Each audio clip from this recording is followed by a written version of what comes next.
For the annual Satchmo SummerFest. And, well, our next guest is Mr. Tom Reney, a great musical scholar, and he's won some fairly prestigious awards, I'm happy to tell you. He's a winner of the Jazz Journalists Association's Marion McPartland Willis Conover Award for Career Excellence in Broadcasting. He's been the jazz director at New England Public Radio. Bobs, I'll never forget the very first time I had the honor of being on the same stage with you. He's been the jazz director at New England Public Radio since 1984 and has been hosting jazz programs altogether for 42 years. Please applaud that. If you want to think. Thank you, Don. Absolutely, sir. Absolutely. And he's also written for Jazz Times, Downbeat, and the Boston Globe magazine, and he maintains a blog and podcast. Pennies from heaven, and I wonder if wave your hands in the air like Pennies from heaven, so. Over the years, Tom has played a lot of Louis Armstrong records for listeners in New England, and since 1988, he's hosted 2 Satchmo birthday parties, specials, every year. Ladies and gentlemen, Mr. Tom Reney. Thank you, Don. Thanks, everyone, for being here this afternoon for Satchmo SummerFest, my first opportunity to speak to an audience of fellow admirers and hero worshipers of Louis Armstrong, and what an special honor to speak in his birthplace and here on his birthday anniversary. As Don alluded, since 1988, when the birth certificate or the baptismal certificate was found establishing the actual birth date, I've just gone on and celebrated the birthday now twice a year, and you know what I mean. I'm here to address something in the way of a personal narrative about my own appreciation for Louis Armstrong. We've just heard Dan Morgenstern's narrative addressed by Ricky and Scott, and a couple of people that I'll allude to today, especially the great writer Ralph Ellison, author of Invisible Man, a great novel in which Louis Armstrong's recording of What Did I Do to Be So Black and Blue appears as a leitmotif throughout that novel. Ralph Ellison had his own personal experience of appreciation of Armstrong, and that began in 1929 in Ellison's hometown of Oklahoma City, and where Armstrong appeared, and where Ellison was impressed not only by the music, but by the fact that a number of white women packed this show, and in that world, as Ellison noted, they were really transgressing custom, if not law, at the time to come to the venue where Armstrong was performing. And just a couple of years later, 1931, the Texas-born legal scholar Charles Black, who helped write the brief for the Brown versus Board of Education case before the Supreme Court in 1954, Charles Black, as a 16-year-old in Austin, Texas, 1931, went to see Armstrong at the Driscoll Hotel. He knew nothing about Louis Armstrong except that this man was billed as king of the trumpet, and he knew that a lot of young ladies would come out to this dance at the Driscoll, and he had a profound experience there of seeing Louis Armstrong. It shaped his life profoundly, and it led to his becoming a legal scholar who had such a powerful and important role in the Brown versus Board case, among others. What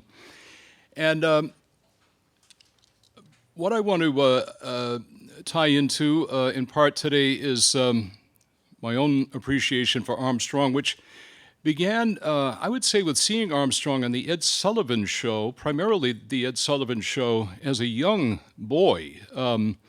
And I know that Sullivan was honored during his career for the number of African-American artists that he began presenting in 1948, so oftentimes against the advice and what have you of the networks that he worked for, but was honored by the NAACP, among other organizations, for the role he played in presenting African-Americans in such a prominent place as network television on Sunday nights. And that's certainly where I saw Louis Armstrong for the first time. It's also where I saw the great gospel singer Mahalia Jackson, another New Orleanian, for the first time. And in both cases, Armstrong and Jackson, I was moved beyond what I could only describe as beyond youthful comprehension as to why I was so drawn and moved by these performers.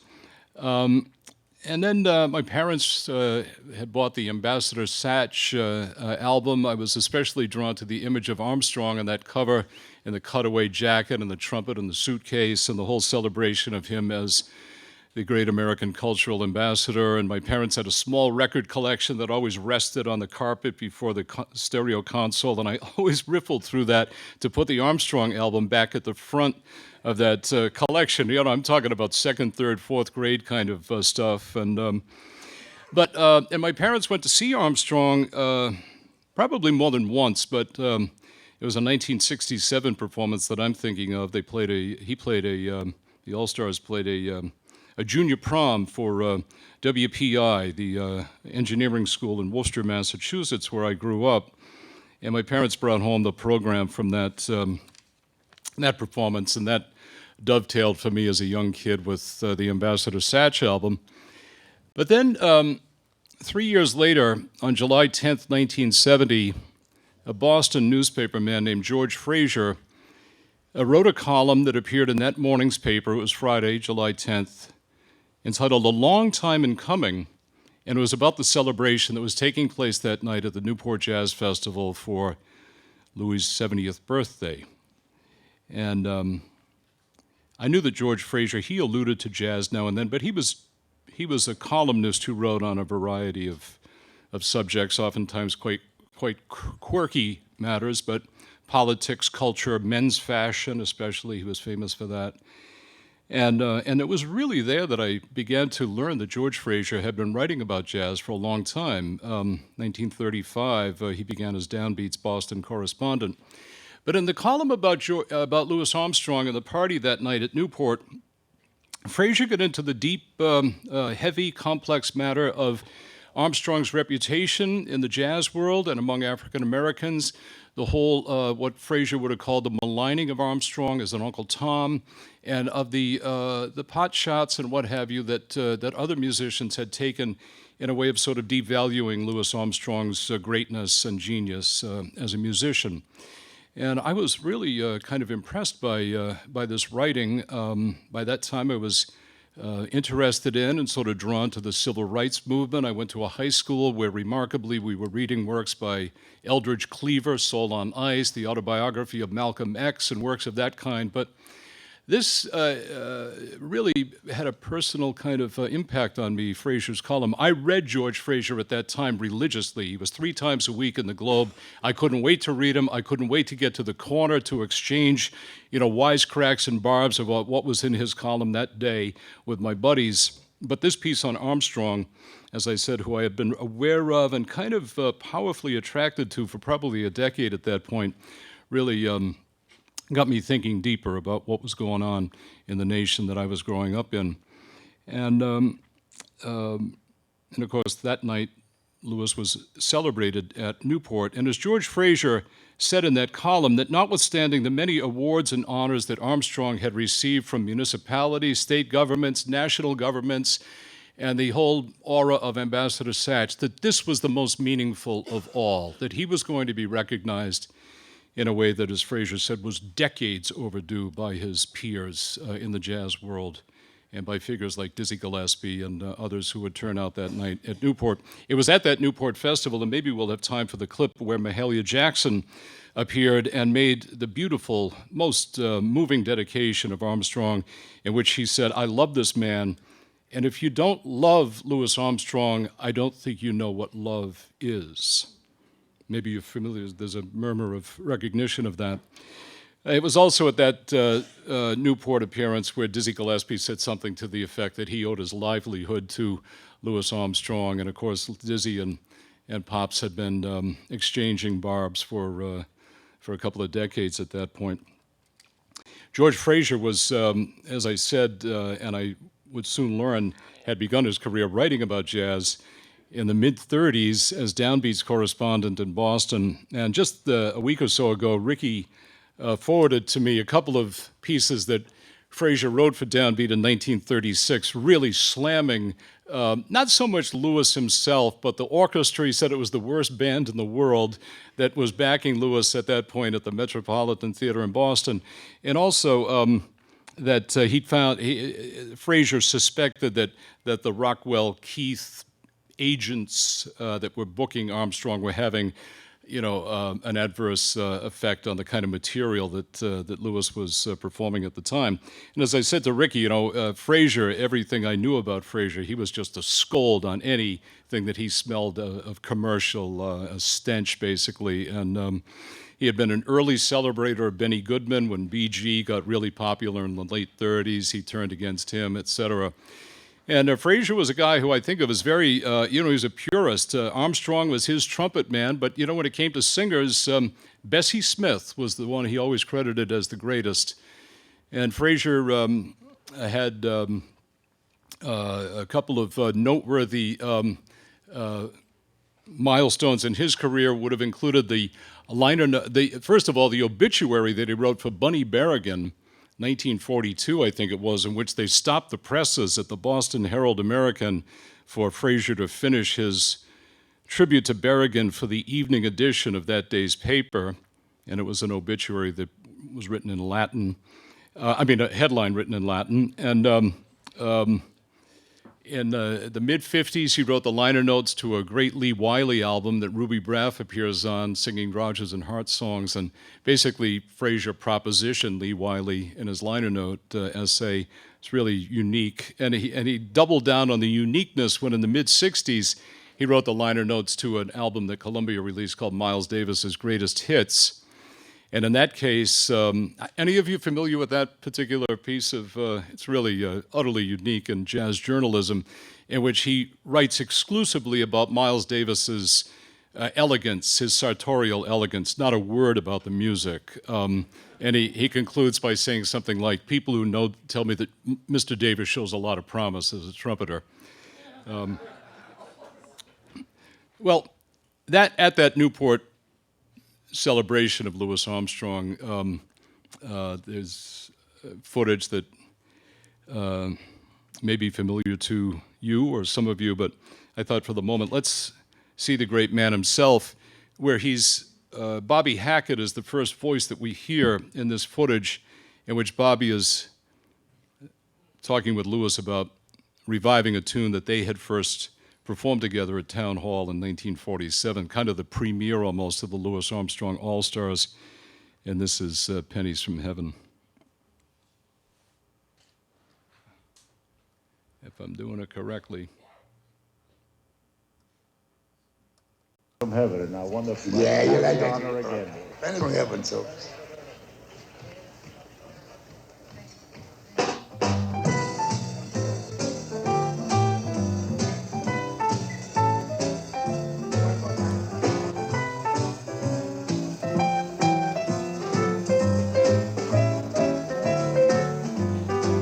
Every time it rains, pennies from heaven, yes.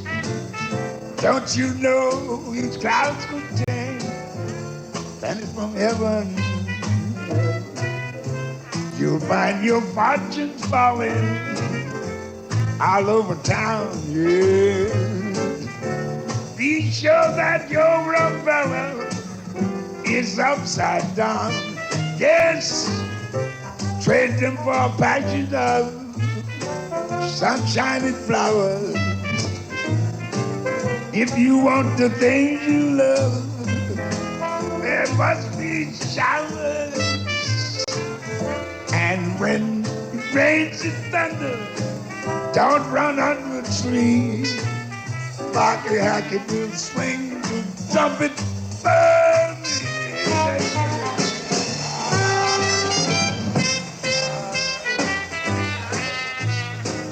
Awful pretty out there.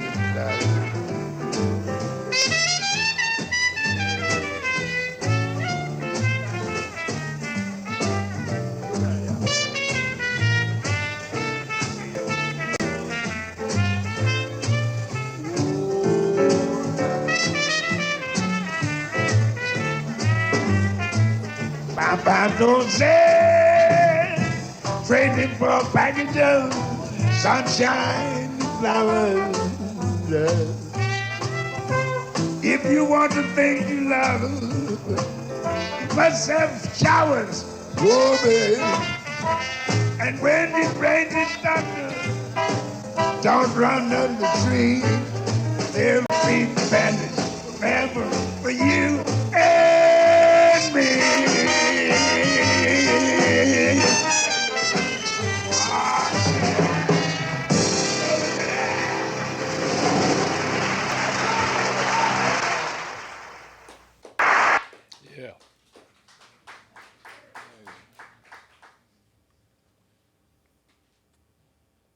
showed you the program from the Worcester concert in 1967. Here's a photograph that was taken on that occasion with Louis, of course, and you see Trummy Young with an admirer in front of him. And on the left is a man named Howard Jefferson, who was a Worcester-based tenor saxophone player and a real kind of hero to me, someone I got to know quite well in my teens, and then for a couple of decades afterwards until Howie passed in 1981. Wonderful tenor man. He told me in the subtlest way how Duke Ellington could not stay in downtown hotels in Worcester in the 1930s, when he simply said, "It was such a thrill for me as a kid to see him across the street wearing a do-rag and a silk bathrobe having breakfast on the second floor porch of our neighbors." I thought, wow. He wasn't staying at the Bancroft Hotel where he had played the night before. Anyway, that's Howard Jefferson from that same 1967 performance. I have some audio clips that I'd like to share with you that are narratives in their own way of figures like Wynton Marsalis and the literary critic Harold Bloom and the actor John Douglas Thompson, who portrayed Louis Armstrong in the play Satchmo at the Waldorf. Thompson is a renowned Shakespearean, but he played Pops and sort of minor roles of Joe Glazer and Miles Davis in that play by Terry Teachout about 7 years ago, and I'll get to that in a minute. But I'd like to begin with Wynton Marsalis, in which he's in a conversation with the Boston radio host Christopher Lydon on the show Radio Open Source, and Wynton refers to Lewis's recording of Jubilee, which comes from the same 1938 session as the Struttin' with Some Barbecue that we heard Ricky and Scott feature in their previous presentation on Dan Morgenstern. So let me dial that up here, and here Louis Armstrong, Wynton Marsalis, talking about his own challenge in coming to an appreciation of a man who he now glories in. And it's a narrative that's not uncommon at all.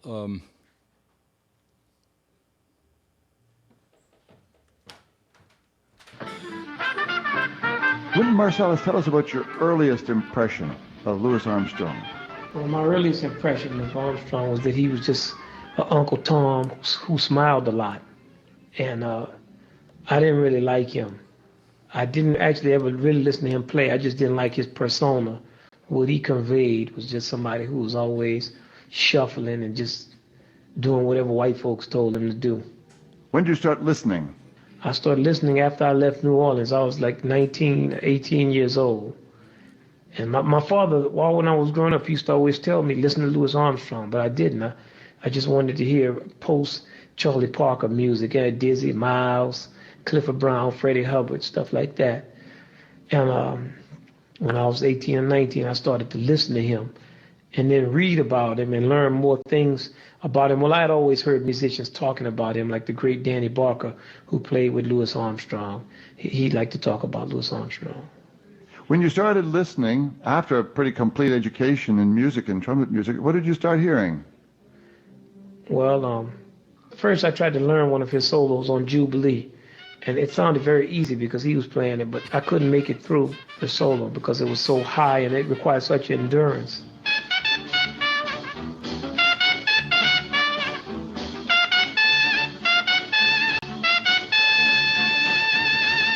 Then I just began to notice the ease and the way he could articulate the most complex technical maneuvers, and it would sound so easy and natural and organic. It gave you the illusion that you could play it or that anyone could play it. And could you? No. Not only could I not play it, almost no one can play it.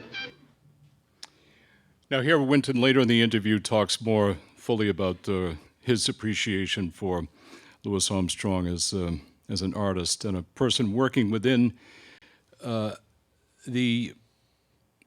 parameters of his time. I don't want to call them the limits of his time, but I've interviewed Wynton and spoken with him on a number of occasions, and I've always been impressed with the emphasis that he places on being able to listen beyond one's time.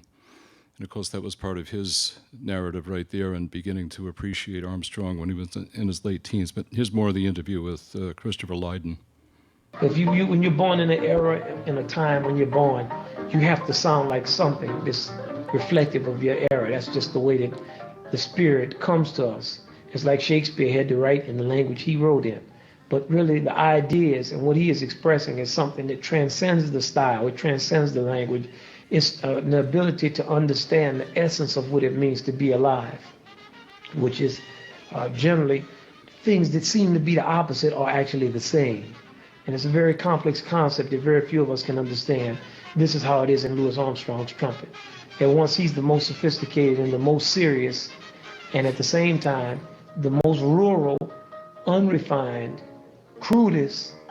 He's all of those things at once. The most humorous, the most funny, but the most serious. The most singing and lyrical, but the most biting and the most violent. He has the kindest personality and the meanest. He has the most refined technique and also a technique which is just raw. He answers a lot of questions for us. And a lot of things that we think can't be put together exist in this one man. Who do you compare him with in the big picture, in the long pull of our civilization? No, there's nobody you can compare with him. Picasso? Bach? You can't compare any of them with him because he's the most modern of modern men. It's like he was all things. Picasso was not that. Picasso was a great genius, but not all things.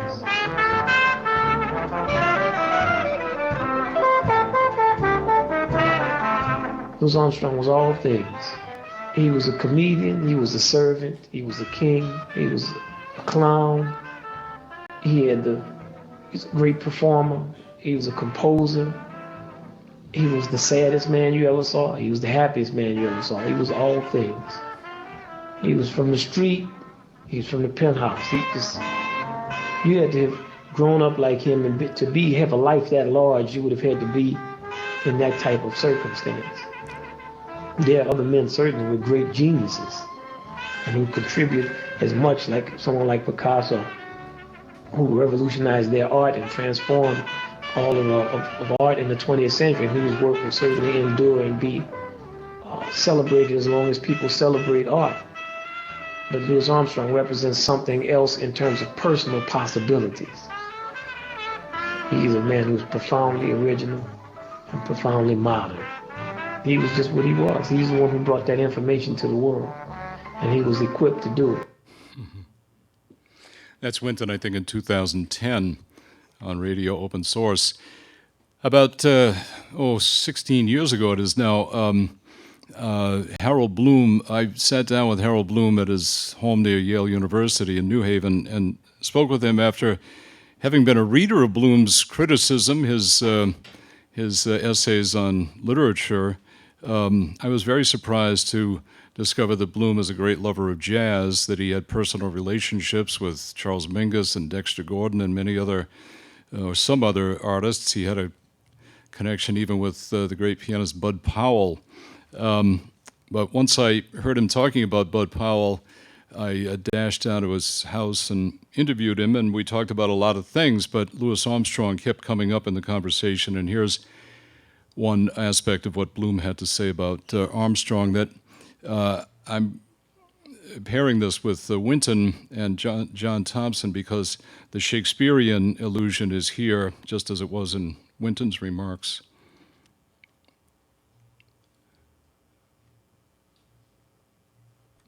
There's always Armstrong, who is in the end in a class by himself. But, Armstrong's like Shakespeare in a way. You don't talk about, the poets of the English language and, you can talk about Milton, and you can talk about Wordsworth, and you can talk about Tennyson and Browning and Walt Whitman and Emily Dickinson, on to Wallace Stevens and William Butler Yeats and Hart Crane. But Shakespeare, like Chaucer, is something different. And in a funny way, I would say that what Shakespeare is to poetry in the English language, Armstrong certainly is to jazz, and what Chaucer then is, the close rival, the only one really you can talk with the same breath in English poetry with Shakespeare, that would be Ellington, surely.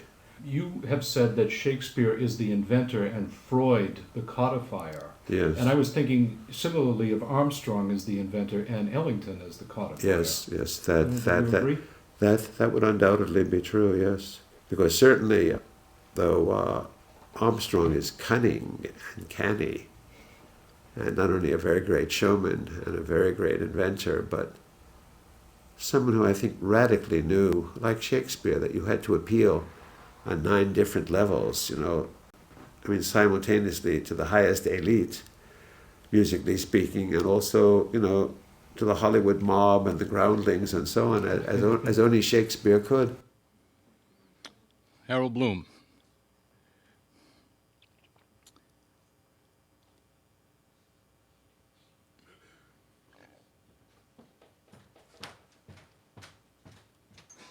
And here is John Douglas Thompson. Thanks, Andy. Does his name ring a bell with many of you Satchmo fans? The man who portrayed Louis and Satchmo at the Waldorf, and is this renowned, his performances of Othello, among other Shakespearean characters, have won him great renown. Anyway, Thompson, as I said, was featured in this one-man play, Satchmo at the Waldorf, and it premiered at the Shakespeare and Company in the Berkshires of Western Massachusetts around 2013, and I interviewed him in the week of its first run, and here's what he had to say about his own odyssey as an African-American coming to grips with Louis Armstrong. So I just did my research, and from there I started to get a picture of Armstrong that made me fall in love with the man, because prior to that, my picture of Armstrong was one more of disdain, and I just didn't consider him a substantial figure, at least that I should be paying attention to. And how wrong was I? So obviously things have changed. Tell me a little bit more about the nature of that disdain. It was more of, he just appeared to me as an old-timer, a throwback from another time, another age in the entertainment industry that either turned me off or made me feel uncomfortable. And so I was really coming up jazz-wise with the John Coltrane's and the Miles Davises of the world, Herbie Hancock, John McLaughlin. These guys were defining my understanding of jazz and even jazz fusion and, the electrical period and all that sort of stuff. And I just forgot about Armstrong and wasn't even willing to allow his contributions to inform me as to what jazz music was and how it was changing. I just didn't consider, and I've seen him on TV singing "Hello, Dolly," and it just didn't seem like a factor. And maybe maybe this is what happens with musicians, and I don't know because I'm not a musician, but as they continue to play into their late age, perhaps they become a parody of what they were. And so I didn't know too much about Armstrong, but somehow he looked like a parody of something that wasn't interesting to me. And as I said before, how wrong I was, and certainly within my research to understand who he was, the time he came up in, his trumpet virtuosity, his entertainment virtuosity, his iconic nature, his improvisational abilities, his inventiveness, his creativeness, what he did with the instrument and what he also did with his voice. I just grew this whole new respect for this man, and I almost felt shameful in having felt that way prior, So here's the key. Information is great. Knowledge is power, right? So I got this knowledge on Armstrong, and it just changed my whole outlook and made me fall in love with the man. So I'm really happy to be doing this play because it's like a culmination of my own journey with this artist. John Douglas Thompson, Satchmo at the Waldorf, the play he's referring to. Back to George Frazier in his column on Louis Armstrong in 1970. He went on to say this: almost everyone, it seems, has lost sight of Armstrong's stature as an artist. Only Duke Ellington has had anything like the influence Louis has exercised over American, indeed world music. Louis would seem to prove the contention of Albert Murray, the excellent Negro critic and author of the Omni-Americans, that the American Negro, far from being culturally deprived, has contributed more to American culture than anyone else. Some of you familiar with Sonny Rollins' album Freedom Suite may hear almost a parallel there in the note that Rollins wrote for that album in 1958. The richness and the essence of the African American contribution to this American culture.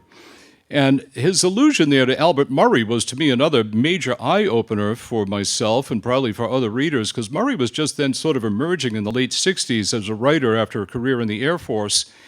And The Omni-Americans was the book that brought a lot of first attention to Albert Murray.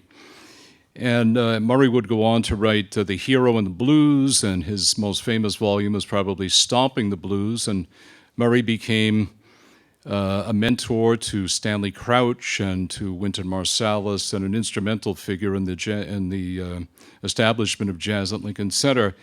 And Albert Murray was himself a classmate of Ralph Ellison's at Tuskegee Institute, which they attended in the 20s and late 20s, early 30s. I mentioned Ellison earlier, having seen Armstrong for the first time in 1929.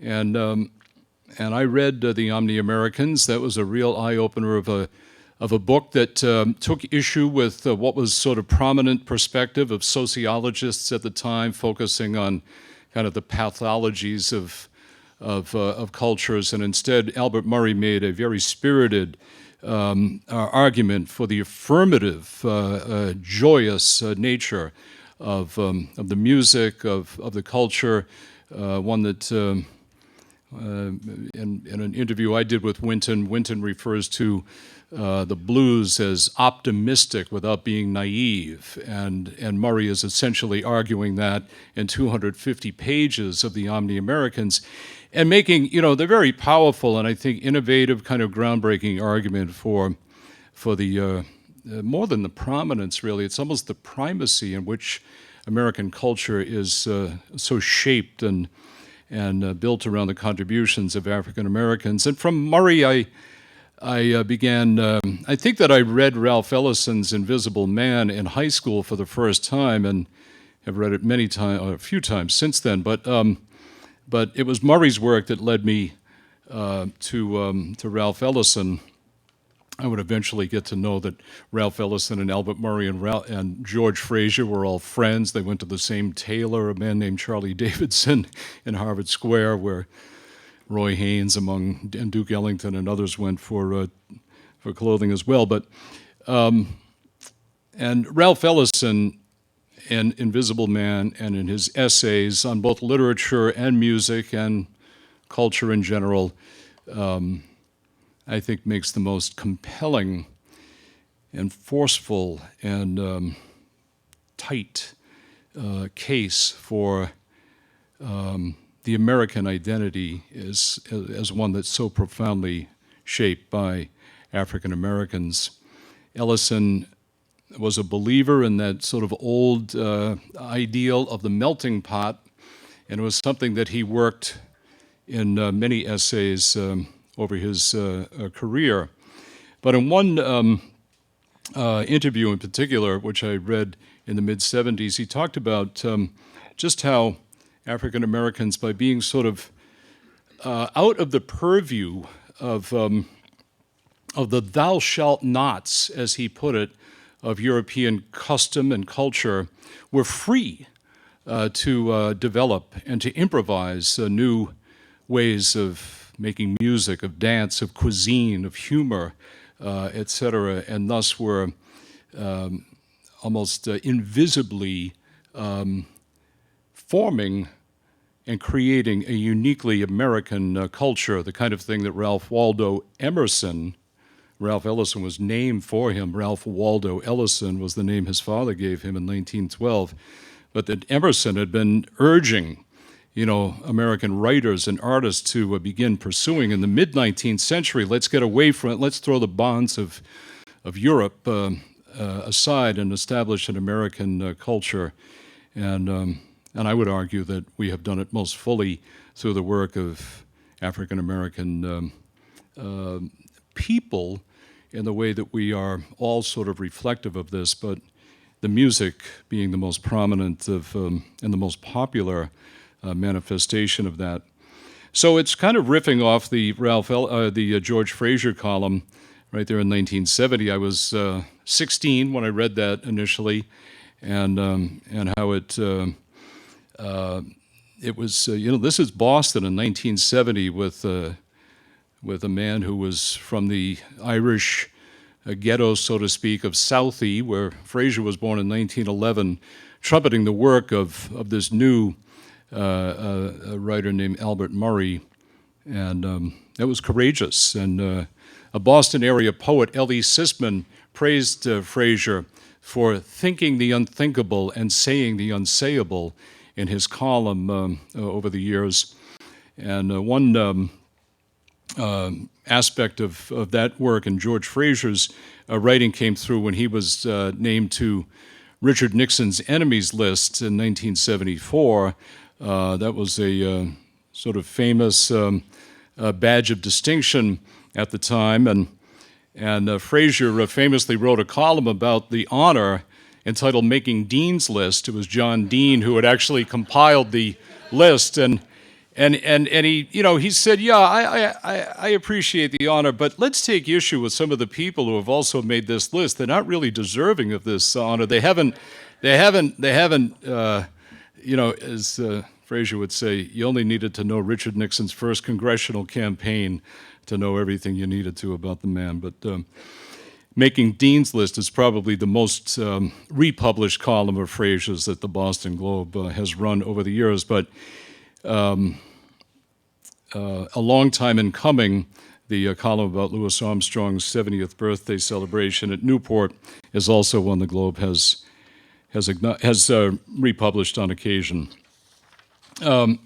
So let's listen to or watch a little bit of the Mahalia Jackson introduction at that Armstrong party in Newport, Rhode Island on July 10th, 1970. And I will try to remember to do this correctly here. And yeah, Andy.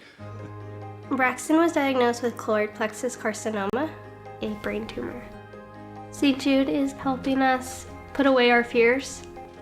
We have an amazing team that fights for the best outcome for Braxton. He has the best chance here. I don't have to worry that how much is that bag of fluid gonna cost me? Can I afford it to save my child's life?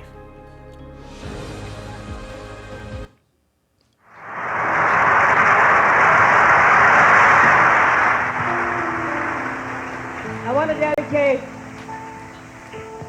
a song to a very great man that has given America one of the great arts of the world, jazz. A great contribution, not only America, but the world. And I want to sing this song because he happened to be from my hometown. A man with a warm smile. A man that everybody loves. And if you don't love him, I don't think you really know how to love.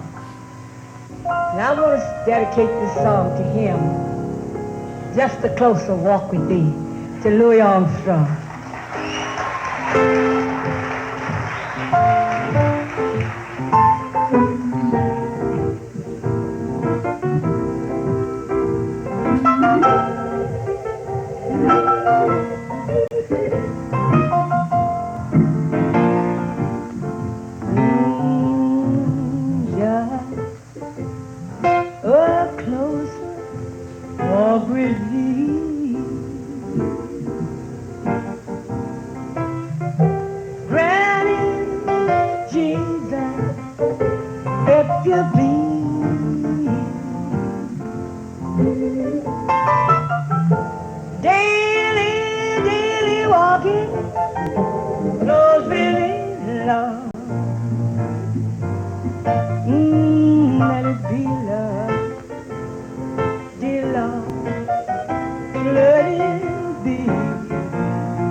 every day I say, just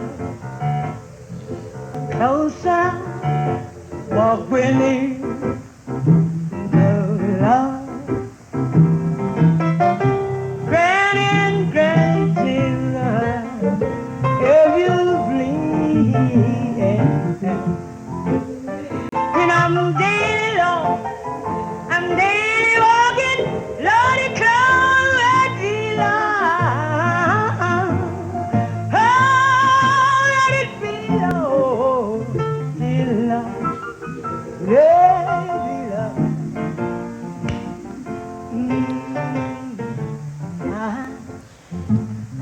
And we, but thou art strong.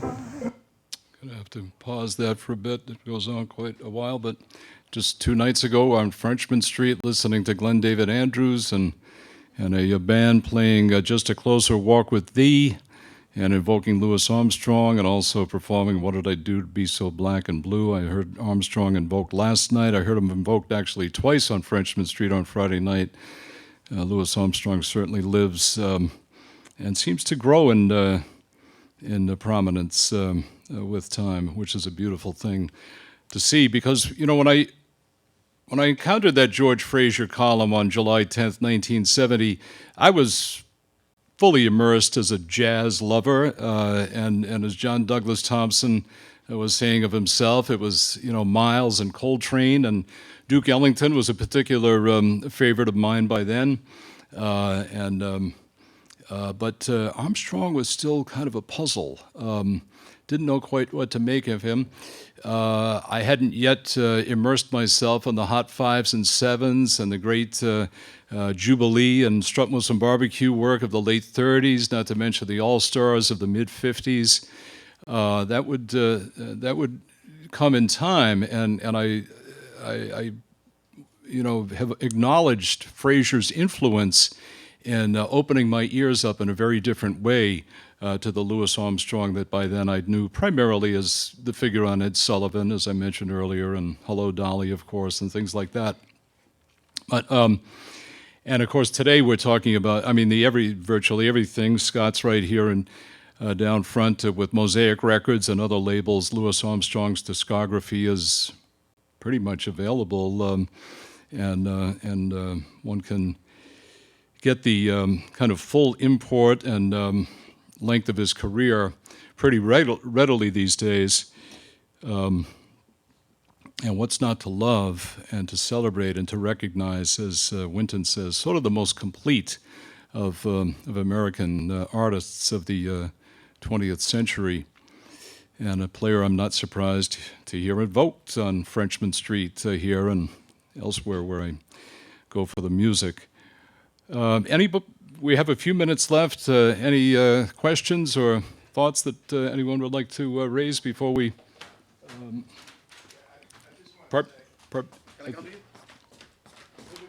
think Ron wants to...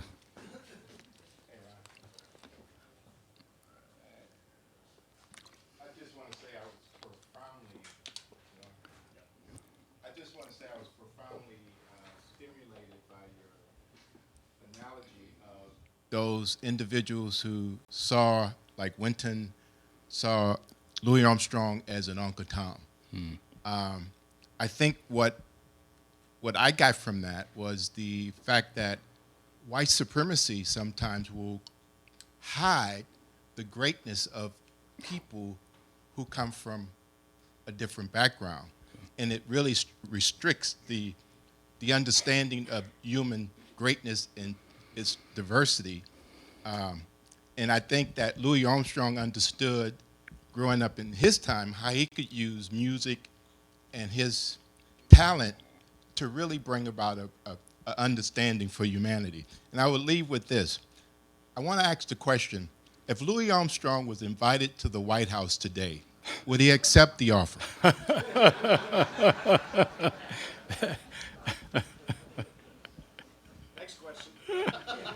You know,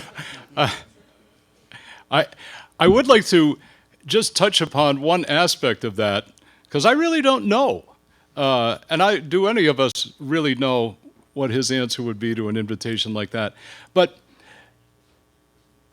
Lewis's essential Americanness, what Frazier said, what Murray says, what Ellison says, what I think many of us celebrate and know, is under assault today.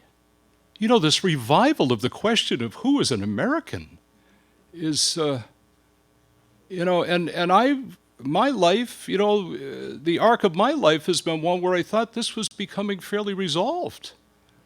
And it's just a mess. And we're seeing it utilized and kind of exploited for not only political gain, but maybe much darker motives than that. But and sometimes, I think this is becoming kind of a tired canard about, the American identity and the jazz as perhaps its essence. But my God, it needs to be, I think, reasserted every day. And thank you for your perspective. Yeah.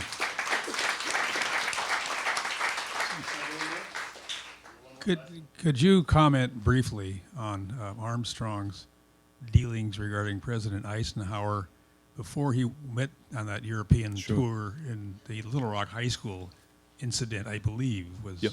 Can we summarize that? He was out in the Midwest somewhere, Dakotas maybe, and he was interviewed by a kid for the high school newspaper, as I recall, who got the favor of an audience with Louis Armstrong, and Louis took the occasion to decry what was going on in Little Rock, the resistance to the integration of Central High School in Little Rock in 1957, and he got exercised about it, and he said, they want me to go over there to Russia and carry the message of this nation. President Eisenhower needs to come down and take that girl by the hand into that school. Or I have a brief element of interview with Ruby Braff in which he talks about that. Would you like to hear it?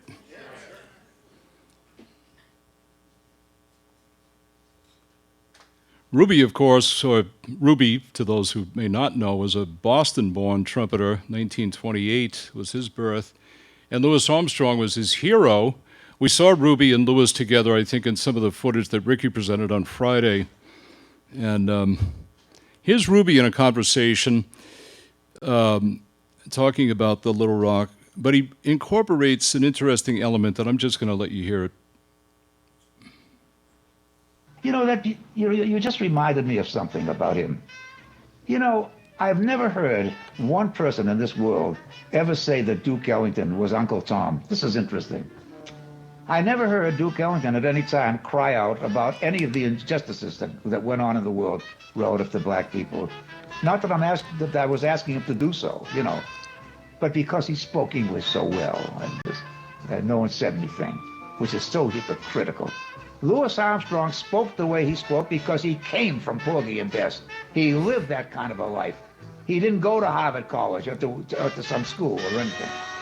And he was the first one to say to any person that came into his room that started talking like him, he said, "Man, don't you come from Boston?" He said, "They don't talk like that in Boston." He said, "Didn't they teach you to speak better than that in school, for goodness sakes?"